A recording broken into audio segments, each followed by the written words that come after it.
In this video, I'm going to show you how to replace the cabin air filter on your 2003 to 2006 Infiniti G35. It's a very easy process. It only takes about 2 minutes. So let's go ahead and get started.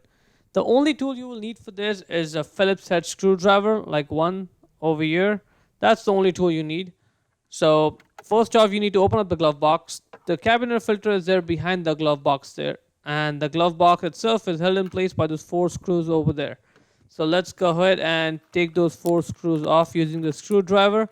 Make sure you don't lose them, because without those 4 screws you can't put the glove box back in its place. Once you take off the 4 screws, just pull the glove box out like that, just pry it out. And the glove box does flex a little bit, so don't worry, when you're trying to pry it out you won't break it. You'll be able to flex it and pry the glove box out easily. The cabin air filter is there behind that white access cover over there.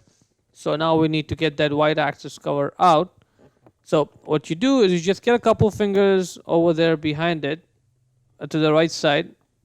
Just pull it out, and then you just need to slide it out of the slot on the left side. So now that's the cabin air filter right there.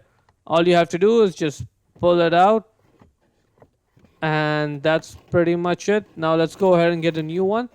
Now when you're putting the new one back in, just make sure that the arrow that points the airflow arrow, it's pointing downwards. So the unfiltered air comes from the top, it gets filtered, and then it blows downwards into the car. And once you do that, now that's the access panel. So you see those 4 sort of like teeth on it.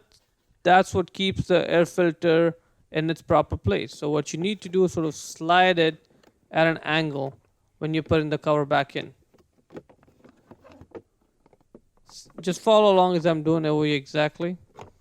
See, the access panel needs to keep the filter a little bit raised. So what you do is you sort of slide it at an angle. So the access panel is going to push the filter up.